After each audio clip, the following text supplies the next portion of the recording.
What is going on today, guys? Tomcat here, and today we are in Forza Horizon 3, and we are going to be comparing two cars that not a lot of people compare in Forza, and I feel like well, first of all, I feel like this car is floating, but anyways, regardless, this is the Mercedes AMG GTR, and we're going to be comparing a fully built AMG GTR to a fully built Nissan GTR. Now, big difference in terms of what these GTRs, quote-unquote, where they came from and what they're built to do.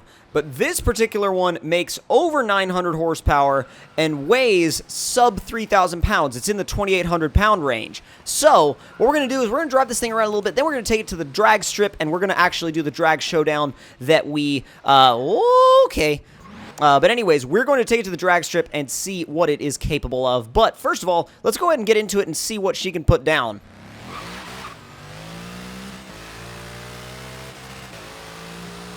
It's fast. Like, it pulls hard.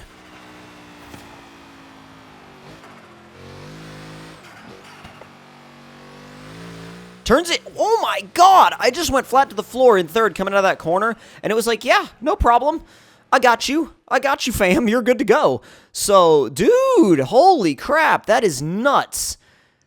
That's absolutely insane. Let's take it to the highway real quick, see if we can hit the limiter, and then we will take it to the runway, because I've spent a bunch of time in the Nissan GTR. Haven't spent much time in this, because honestly, this car is like, it's almost like that one car that everybody goes, oh, that's cool, but nobody builds them.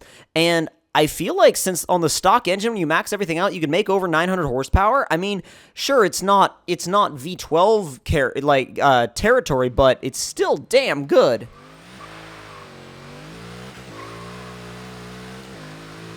It brakes traction until about third.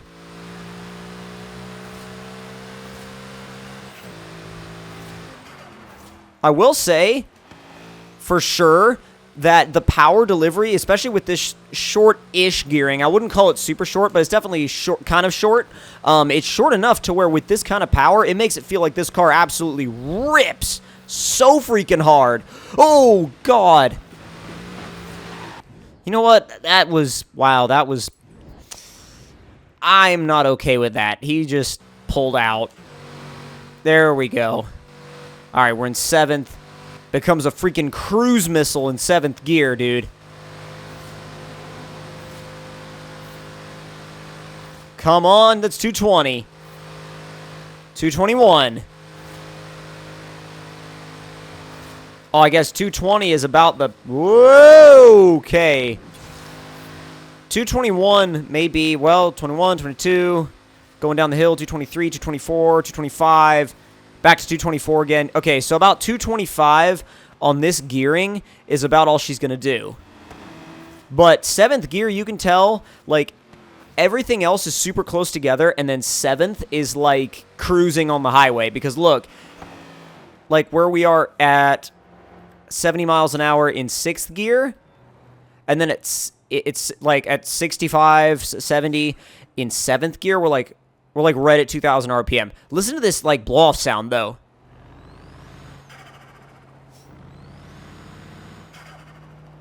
How much boost is it running? Oh! Almost 30 pounds! That's a lot of boost. That is a lot of boost. Oh, that's why it goes. That's why it goes so well. Alright, it's airport time, boys. Let's do this. Actually, you know what? Let's go to this end. Let's see if I roll into it from, like, if I floor it at, like, 2,000 RPM in third. Let's see if it'll blow the tires off. Yes, it will. Because the torque hits early.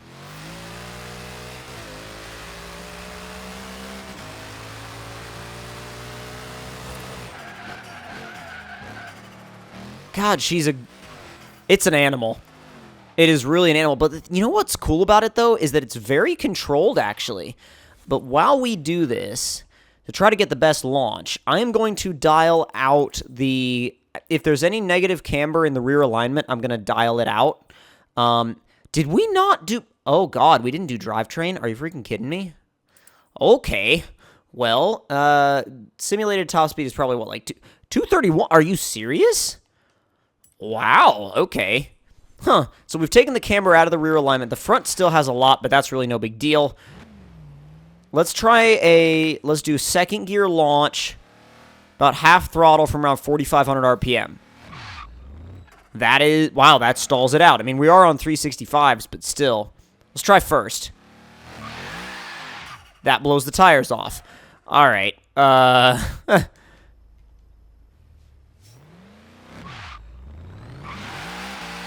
It's a hard car to launch.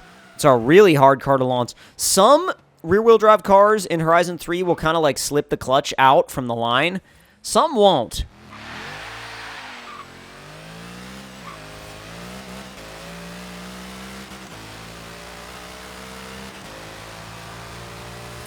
Come on! That's 6th. I almost want to tune it so I get more out of 6th gear. You have a bucket list challenge to complete nearby. 210, 211, 212, 13, 14, 214.9 miles an hour.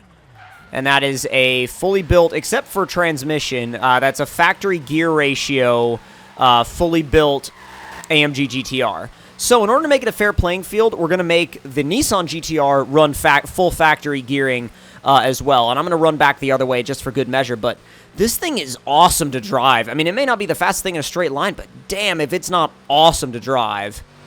Such a blast. And a beast of a car. Let's go ahead and give it... Oh, boy. Oh, yeah. Jump perfectly flat. And boom.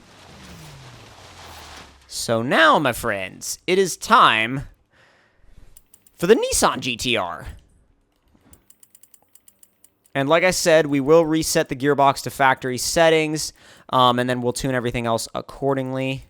Where's Nissan? Come on, Nissan. Almost there. Almost. There we go. Oh, perfect.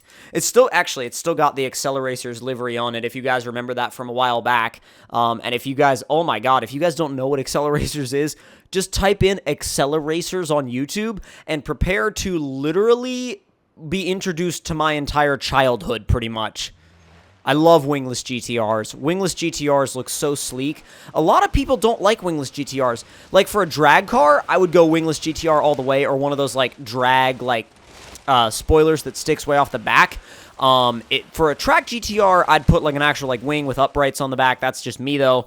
I think, you know, if you're going for function and handling, yeah, a wing with uprights is what you need. That's what I would do. All right, let's get into the gearbox and reset this baby to factory settings. Oh, it's locked as well. Well, that's perfect then. Take all the camber out of the rear and tire pressure. We're going to lower it down in the rear, going to leave it in the front. And because it's going to like when you launch it, it's going to sit more to the rear anyway. The diff we're not going to mess with because we don't have it set to mess with it. And we are ready to go. So, Nissan GTR versus, well, fully built engine Nissan GTR versus fully built engine AMG GTR, and at least I believe, I'm like 99.9% sure this is fully built in. You know what? I'm going to check, because I do not want to humiliate myself and say this is a fully built engine GTR when it's actually not, and it's only missing like one piece. So, but I think it's fully built engine. We have to check though. All right, into the garage we go. Let's do this. Even if it's not fully built engine, it's still really, really fast. I'm, like, I don't know. I'm not sure who's going to come out on top here. It's kind of really a toss-up right now since they're both running factory gearboxes. Intake is good. Fuel system's good. Ignition's good. Yeah, it looks like we're good to go. Exhaust is good. Cams, valve train are good. Couple more things to check. Block is good.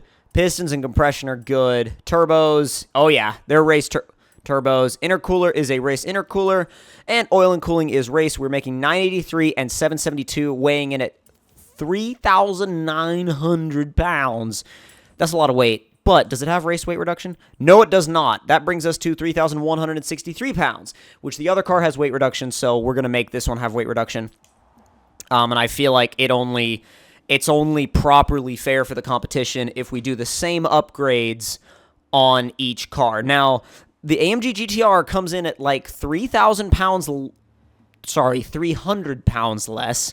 Not 3,000 pounds less. That'd be wild. But yeah, that car comes in about 300 pounds less than this. Only big difference is all-wheel drive. And honestly, the AMG GTR put in it was like 214.9. It was almost 215 miles an hour. I think honestly where this thing is going to have the advantages in the launch because like real quick here, just watch this. I mean, it's a GTR, but still. That was decent, but it wasn't the best launch. Let me try it again. Nope. Hold on.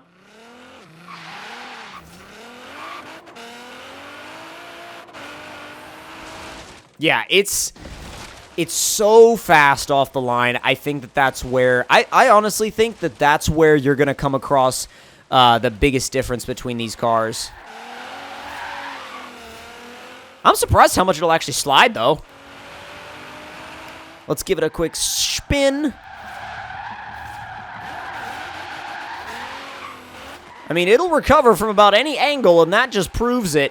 Holy crap. And, oh gosh, bring her back around. Oh, yeah. Oh, that was awesome. That was legit. All right. Are we ready? I'm ready to do this. I'm thinking... third gear launch, yeah.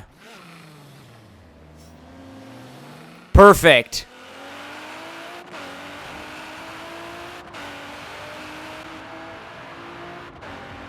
Come on! Come on, come on, come on, come on, come on, come on. Oh my god! It hits the limiter. It's like, this is like, oh my god, 215.75. These were within like a mile an hour of each other. Seriously. Oh, less than that. The AMG GTR was 214.9, and this was like 215.7. So they were that close. Now, to be fair, this thing could do a lot more. It's limited by its factory gearing, but nonetheless, that doesn't make any difference because to be honest, we set out to do like a comparison between these two cars with factory gearboxes, and that is how that's how they do with factory gearboxes. So, I mean, they came out almost exactly the same. Now, I will say this GTR, the Nissan GTR will get to the finish line before the AMG GTR does. They may get there at the same speed, but this one will regardless get there first, which is just all due to its gearing, number one, its all-wheel drive system, which helps it with that insane launch, and helps it pull off the line better, but damn, I thought this was going to absolutely spank that car. I really did. I thought this was going to, like, eat that car for breakfast. But no, it did incredibly well. It did really incredibly well in terms of like, well, the other car did incredibly well. This did incredibly well and would do even better with better gearing. But if you guys did enjoy this video, don't forget to leave me a like. Tell me in the comments down below what y'all thought of it. And if you're new to the channel, don't forget to subscribe for more. And I'll see you guys next time. Talk to y'all in the next video.